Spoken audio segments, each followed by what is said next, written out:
Oromoo Washington DC fi naannawaa ishee jirtan martinuu baga guyyaa kabaja ayyaana waggaa 25ffaa jaarmiyaa Oromootiin isin gahe jenna. Waggaa 25 dura jaarmiyaa kana bu'uureessuuf maal akka isaan kakaasee bu'uureessitoota keessaa nama lama haasofsiifnee jirra. Mee isaanumarraa haa caqasnu. Abbabee jedhamu gara bitaa kiyyarrammoo obbo Tarrafaa Qadiidaa haasofsiisne jechuudha. Waa'ee bu'uureessuu waldaa hawaasa Oromoo irratti. Eenyu maqaan isaa Mardaasaa ture. Biskileetiidhaan hoggaa deemu makiinaan rukutee ajjeese. Isas gurbichi charchii warra faranjii kana waan deemuuf gargaarsa achiis argatee nuti amma dandeenye walitti buufne isa awwaalachuu dandeenya. Dhumarratti namni tokko nama guddaadha. Biyya keessatti kan poolis azaajii kan ture, ambaasaadara kan ture, gabarnarii kan ture nama guddaadha. Odoo biyya ta'ee waan guddaan tokko godhamee fardi fe'amee masaaraan bahee waan hundi bahee kabaja guddaadhaan kan awwaalamu. Garuu asitti Oromoon jirus xinnaa waan taaneef rakkinni waan tokko waan jiruuf waa'ee awwaalcha ganzaba amma kanaa buusuu rakkinni waan jiruuf namarra akkanuma namni tokko reeffa fuuldura deemee hirpha fa'aa namarraa guuraa ture. Waa'ee kanaan kan ka'e awwaallannee galgala mana nama du'ee sanitti nama sadi taanee wal bira keenya. Ana Tashooma Tarreessati Bitukuu Farrisaa kan jedhamu odoo irra jiraatanii gaarii ture hin jiranii. Akkamitti Bitukuu dhagaanu keessa yeroo baay'ee biyya kana kan ture. Waldaa hawaasa kanaa odoon calqabiin dura rakkinni adda addaa ture. Duraan dursee maqaalee dha'uun barbaachisu namni tokko bakkuma jireenya isaa keessatti as Adams Morgan kan jedhamu achi jiraataa ture Habashaan tokko ajjeese. Nama sanis nama Oromoo jechuudha. Nama Oromoo. Yaa achi namni baay'eenis hin jiru yeroo san Oromoo baay'een toora kana hin jiranii akkuma taane ta'anii ganza walitti buufnee isaa awwaallachuu dandeenya. Yoomen achumaan wal qaxarree torban namni kun du'etti mana kiyyatti as Silaayidoo Abeen apartamentu Oosirii keessan ture achitti dhufanii isaan lamaan innis dokumentii isaa fidee isarratti dubbannee saniin achi wal qaxarree as Prince Georgia keessa kafeteriyaa tokkotu jira. Kafeteriyaa san keessatti torbaniin wal geenyaa turre nu sadii. Achumaan oduma kana jennu nama dabalachuu nurra jira jennee Tarrafaan jira, Lubbuusaa Maarumaan Dafroon jira. Nama afur dabalanne torba taane. Saniin achi laabireerii adda addaatti wal geenye baay'iloo san irratti hojjetame. Deebinee immoo baay'iloo warra biyya adda addaa namni ramadamee achiis baay'iloo isaanii finnee isaan kan finne saniin walitti ilaalchifne baay'iloo san baafne saniin achi namni waamamee koominitiin sun guyyaa sanii calqabee dhaabbachuu danda'e. So namichi ajjeefame sun yeroo sana akkuma gumaa baasuu ittuma jechuudha waldaa warra gargaarsa hawaasaa ture. So isarraa kan hafe yeroo sana wanti isin kakaase keessaa maal ture? Eessatti fa'aa ol ga'aa turtan? Gara jalqabaarraa? Akkuma meejara shaalaqa Abbaban akkuma jedhetti dura jara sadan kana du'a namicha sanarratti duutuunis tureera. Isaan jara sadan sanatu nu jedhee nutti dabalatan. Karaa torban lamaan keessa akkana nutti manii adagaa jennee wal geenye. Ergasii gaa wanni kuni wal ga'uun kuni hogguu dura calqabnu George Washington isa dura namoonni nama nu baay'eellee miti garuma nama 10 caalu Gaa iddoo hamma xinnoo ar barbaannan jennee Faransan hin calqaban sana guddisna jennee George Washington Library keessa abbaan nu qabe yaadadhu achitti wal ga'u calqaba. Nama gaa kudhanii horma xinnoo jedhu xinnoo guddatee nama 15-20 ta'ee torbanii wal geenya every I believe Saturday wal geenya yeroo xinnoo booda nu dhoowwatan because it is a busy library. George Washington baay'ee busy library dha. Nu dhoowwatanii iddoo sana isa booda iddoo barbaaddaa jedhamee iddoo barbaachuu Ismaa'eel Koromee jedhamu sun wajjin already joinii godheera.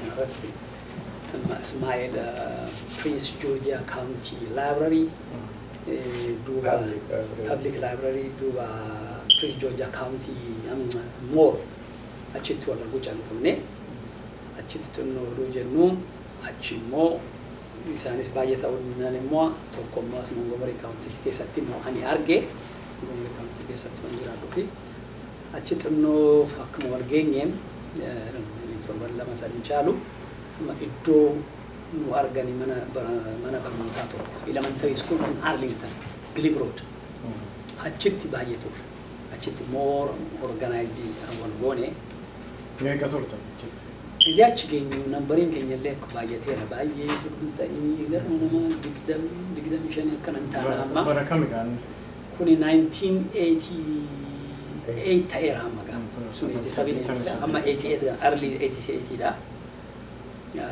ቺቱ ወልገኘ ለጋ ማሊኒ ያኒ ወኖ ጎኒ አማ ነሚ ባና ኮኒ የጉባ ተሾማ ተሬሳ ሱን ባየነማ ጀጀሙ ባየነማ ቤካዳ ኤክስፒሪየንስ ነው ጋሪ ካባ አማ ጋ ነማ baay'anneerra nama koominitii kana nu gaggeechuu nama barmoota qabu maqaas qabu jennee gaa dooktarii akka ammaa kana bakka hundumaadhaan qabnu gasi dooktariin Oromoodhaaf baay'ee birqeedha. Dooktar Amdeessaa kana maqaadhaan hin dhageenyaa walgahii tokko tokkotti irra sin argina. Nama Oromoodhaa dhaalatee onnoo jedhu fakkaatee isa maqaa waamne iddoo wal keenyetti isa eenyu ergamu jedhamee isatti shallaqa babaan ergamee taanee Hussein Kaangoodha. Ani mutuudha. Ani I think second round hin dhabe. Hawaasni sun biyya saniif bakka bu'aadha. Amma hawaasa Oromoo jenneetoo naannoo kanatti dhaabnu hawaasni asii kuni Oromoo addunyaarra jiru Oromoo biyya keessa jiru bakka bu'a jechaadha. So nuyi akka biyya tokkootitti biyya Oromiyaa jedhamtu san bakka buunee jirra jechaadha. Iddoo keessumayyuu Washington DC handhuura mootummaan humna guddaa addunyaa irratti iddoo jirutti jechuudha. Dhugaadha. Biyya kana akkuma beektu Washington DC magaalaa addunyaatiif magaalaa guddoodha. Kana keessatti immoo waajjira qabaatee hawaasni Oromoo akkuma hawaasa biyya biraa yoggaa dhaabbatu gammachuu guddaadha. Even hawaasni kara biraa manumallee akka keenya kana hin qabani kun immoo mana qabna. Mana kana keessatti waa guddaatu hojjetamaa jira. Hojii tokko si ibsuudhaa fi hojii immigireeshinii namoota gargaarsa xalaa kennuudhaan waa'ee fayyaa barsiisuudhaan waa'ee kompiitaraa barsiisuudhaan kan rakkate gargaaruudhaan hojii an dhabe hojii barbaaduudhaan akkasumas immoo odeeffannoo uummata Oromoo naannoo kana jiru dabarsuudhaan ummata keenya irra rakkoo hundaa'e rakkoo san iyyinee mootummaa biyya kanaatti birmachuudha. Yoo biyya biraatitti manni Oromoo rakkate ummata saniif sagalee ta'aniitoo kun rakkoon akkana irra ga'e jenneetoo iyyuudhaan waan guddaa hojjechaa jirra.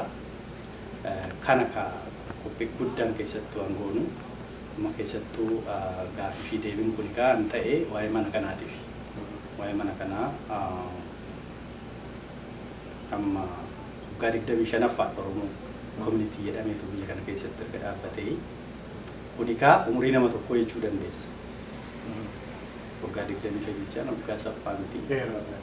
Kanaaf kana keessatti waan guddaa akka buusedha dhaabni kuni. Namni keenya manni keenya mataa ol qabatee akka biyya tokkootitti odoo ajajja tokko malee bilisaan afaan haasa'ee aadaa isaa guddisee iddootti jirudha jechuudha. Kanaaf waggaa kana kabajuudhaaf ayyaana guddaa qopheessinee irra gaafa onkoloolessa 12 gaafsanitti namoonni hunduu akka dhufanii hirmaannaa godhan dabarsuudhaaf ergaa kennu. Baay'ee gaariidha. So ayyaaneffannaa waggaa 25ffaa kanarratti adda biraanee wanti jettu wanta hojjechaa jirtanis garramuun kan keessaa dhiisee yoo jiraate garramuun kan keessaa dhiisee yoo jiraate itti daddabalte. Egaa wanti guddaan ala jiru ibsameera. Waggaa 25ffaa kabajuun jechuun kun carraa guddaadha. Nu alataa haaraa biyyaa dhufee waldaa ijaarame waggaa 25 dura ijaarame itti dhufuu keenya alataa har'aa fi haaraadha. Nuuf immoo baay'ee gammachuu guddaadha. Wajjirri kun ijaaramee keessattuu magaalaa guddittii Waashingtan DC fi akkasumas immoo addunyaa irratti argamuun nu warra haaraa dhufeef waan baay'ee nu salphisee akka haaraatti calqabaan jirru kan abbootiin keenya ijaaranii nuti irraa fudhannee bal'isnee guddisnee aloonni haaraa kun keessa seenee akka gaariitti kan isaan xiqqaa ta'anii 5 ta'anii 3 ta'anii hojjetanii nutummoo haga 30 ol jiraanna naannoo kana hundumti keenya hawaasa keenyatti hirmaannee mana kanallee immoo mana isaan abbootiin keenya bitanii nu eeganii yeroo bitanii humna hawaasa naannoo kana jiruu fi baankii irra liqeeffatanii fi nuti immoo liqaa sana ofirra cufuu qabna. Abbootiin keenya haga danda'anii nu eeganiiru alataan har'aa immoo nuti idaan ijoollee keenyattis dabarsuu hin qabnu. Ijoolleen keenya immoo bilisaan mana bilisa ta'e keessatti burraaqanii akkuma kana dura guyyaa dhaloota isaanii eebba isaanii qophii adda addaa warri hawaasni warri amantii garaagaraa mana kana bilisatti fayyadamu. Dhaabni dubartootaa mana kana akka gaariitti itti fayyadamaa jira. Afooshaan adda addaa akka gaariitti itti fayyadamaa jiru. Isaaniif hunda kanaafuu hundaafuu hawaasa kanaafuu manni kun bilisa ta'ee idaa baankii irra bilisa ta'ee akka yaada malee keessatti ijoolleen keenyas burraaqanii hawaasni keenyas dhimma isaa akkuma kanaan dura yaaddoo tokko malee akka inni itti adeemsifatu idaarraa bilisa of baasu qabna eetan dubbadha. Itti aansees immoo hirmaannaan keessattuu dubartootaa fi hirmaannaan dargaggoota baay'ee barbaachisaa akka ta'e haga jaarsoliin keenya noolaa dadhabaa deemanii nuti immoo humna taanee isaan harkaa fuunee jireenya keenyallee akka isaan nu arganii gammadan abdiillee akka guuttatan taasisuu qabnan jedha. Baay'ee gaariidha. Tole dargaggootaa fi dhaloota hooggantoota taanuuf dhaamsa akkamii qabdu? Fakkeenyaaf ammas inni haasofsanitti naannoo Waashingtan DC kana hawaasa Oromoo guddaa jira garuu kan ba'u achi keessaa amantaa isa hafe irratti mukamtu hojjechuu danda'a. Maal dhaamsee ayyaana dhufu kanarratti namoota maal dhaamtu? Akka kanin ammoo barbaadu hawaasa kana namni naannoo kana jiraatu waldaan amantiis akkasumas immoo waldootiin adda addaa kan jiran hundi isaaniitu faayidaa hawaasa kanarraati fayyadamanii bu'aasaa arganii jiru. Jiraatanii immoo baay'inaanii waggaa 25ffaa sanallee takkatoo manatti nafiin jaarsoliin daa'imti dubartiin hundu keessatti hirmaateetoo akka baay'isnee irratti hirmaannee baay'ina keenya sana bareedina keenya sana agarsiisuu qabna eetiin ergaa dabarfadha. Akkuma adde Biraaneen jette keessattuu gaaffii deebii kanaan goonu waa'ee mana kanaa ilaalchifneeti. Qophiin kun gaafa Onkoloolessa 12 godhamu hin jenne guyyaa san Oromoon naannoo kana jirtan hundu akka hirmaannaa gootanii jedha. Lammaffaan immoo naannoo kana Oromoo 10,000 oltu jira jedhama. Oromoo 10,000 ka mana kanallee fuunhan hin beeknellee hin jira. Aadaa keessan, afaan keessan guddisuudhaaf aadaa keessan jaalattan, saba keessan, eenyummaa keessan jaalattan Oromoo koominitii yookaan fi hawaasa Oromoo Waashingtan DC'tti qooddatanii hirmaannaa fudhatii fayyadamaa ittis fayyadamaatii faayidaa sirraa argataa hin jedha. Namni Oromoo ta'ee naannoo Waashingtan DC jiraatu hawaasa kana keessatti of arguu qaba. Hawaasa kuni kan kooti an Oromoodha anaan lallataa keessatti illee of arguu qaba jedhee xiqqaanis guddaanis keessatti hirmaachuu qaba. Ofitti fudhachuu qaba. Oromummaa isaas qabeenya isaas beekumsa isaas as keessattidha fidee waliin bu'aallee buusee keessallee jiraachuu qaba. Kan kooti fudhachuu qaba. Hawaasni Oromoo kun hundayyuu kan bakka bu'uudha. Hunduu kan keessatti of arguu danda'uudha. Hunduu akka ufee hawaasa kana keessatti of argee dirqama isaallee bahee bu'aa kana durallee hojjetamaa ture sagalee uummataa da'uudhaan baay'atneetoo practical advocacy rakkoo uummataa bira keenyusanii caalatti immoo wanti hojjetamu waan baay'eetu jira. Mootummaa DC waliin hojjechaa jirra. Mootummaan kun immoo gargaarsa fakkeenya fayyaa irratti akka hojjennu nu kennee jira. Ittaanis immoo piroojeektii dargaggoota barsiisuu jabeessuu jedhu mootummaan DC kun bajata hin qaba. Waan hojjennu hunda mootummaa DCs ta'e mootummaa federaalirraati bajata isaan qaban yookiin immoo kennaa isaan kennan sana fudhachuu kan dandeenyu yeroo baay'annee galmeessisnee argamne yeroo taanudha. Otoo maallaqni taa'ee jiru nuti garuu gatii dhufneetoo hin hirmaanneef gatii waan barbaannu sana gurmoofnee hin gaafanneefidha bu'aan nu darbaa jira. Bu'aa jirullee itti fayyadamu. Qabeenya biyyi kun namaa kennullee itti fayyadamuu danda'uu qabna. Kun waan salphaa goonudha. Waan hirmaannaa barbaachiseetti waamichi hawaasni kun godhu hundarratti hirmaannee qabeenyuma biyya kanaattu akka gaariitti akka fayyadamnu irratti hojjechuu qabna jedha. Waan baay'eetu nu hafa. Waan baay'ee hojjechuu dandeenya. Humna qabna, beekumsa qabna, fedhii qabna. Akka Oromootti kan namni wal arguu danda'u jaarmiyaa hawaasa Oromoo Washington DC keessatti. Dhaaba siyaasaa garaagaraa qabna, amantii garaagaraa qabna. Dhalootaanis hundumti keenya godina adda addaatti alanne. Garuu bakka tokkotti argamuu kan dandeenyu wal arguu kan dandeenyu jaarmiyaa hawaasa Oromoo Washington DC keessatti. Kanammoo hundumti keenya ni beekna keessas darbineerra hagammas kan hawaasa kana keessa na jiraachisee akkan tajaajilu na taasisees kan Oromummaa koo bakkan itti of argu bakka ijoolleen koo fira isaanii saba isaaniitti baratan bakka keessatti burraaqan waa hundaanuu ani fagaadhee hin jiru hawaasa koo keessan jira hawaasa koo argaa ijoolleen gosa akkasuma ijoolleen Oromoo hundayyuu bakka itti wal arganiitoo yeroo wal arganii akka haadhoo waliin allatanis walitti maraatanii wajjiniin qabatanidha. Kun immoo itti fufuu qaba. Ijoollee keenyaaf waan guddaa kaa'aa jirra. Ammas immoo caalatti immoo jabeessineetoo itti fufuu faayidaa biyya kanaas immoo fudhachuu akka qabnu irratti cimnee hojjechuu qabnan jedha. Oromo people in Ethiopia can celebrate the 50th anniversary of their oldest civic organization. Therefore, we request Your Excellency, Mr. John F. Kerry, Secretary of State, to pressure the Ethiopian government to lift the ban on the Majat Ulama Association and treat and respect the rights of Oromo people, such as the right to freedom of speech, the right of assembly, and the right to demonstration. In addition to being denied the right to have freedom of self-expression and assembly, the Oromo people have been denied the right to have free press and an independent media. The regime has outlawed Oromo journalists and other writers and closed down all Oromo newspapers. Consequently, more than 40 million Oromo people do not have a single independent newspaper, radio station, or television station. Many Oromo journalists and other writers are either in prison, in exile, or have been fired from their jobs or killed.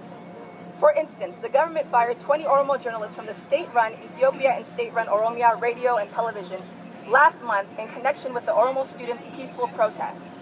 The Ethiopian government has also banned independent Oromo musical groups and all professional associations in Oromia and Ethiopia.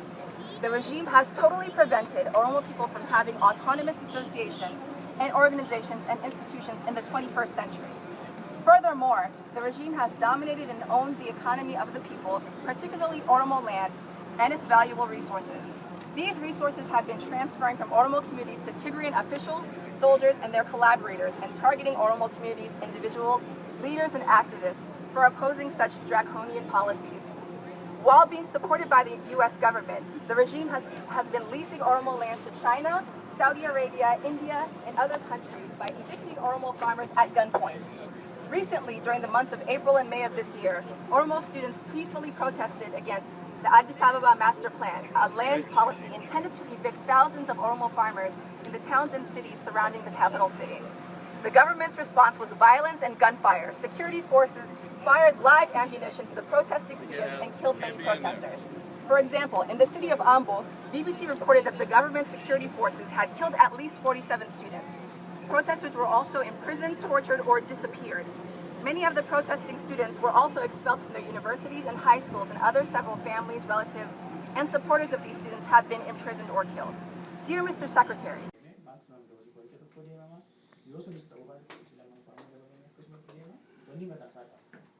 sanaan deemee ogeessi nutamanii yoo akkasitti fudhatu jedhe olaakuma ofiitti fufanii wanni kun qoricha fudhachuun irra jiru jedhanii mormuun ogummaa sirrii miti garuu mirgi garuu dhimma jedhamu abbaan qoricha fudhatu jedhee jiru hin danda'a. Sana jechuuf garuu beekumsa gahaa qabaa namichi kun informantisii jedha kan ogees duwwaadha kan wanni jechuu dandeetta. Ani sadarkaa peeshaalii hakiimii dhaman amma biyya kana sagantaa kiyyeen fa'aa yeroo iddoo tuwaasatti opinion lama fagaare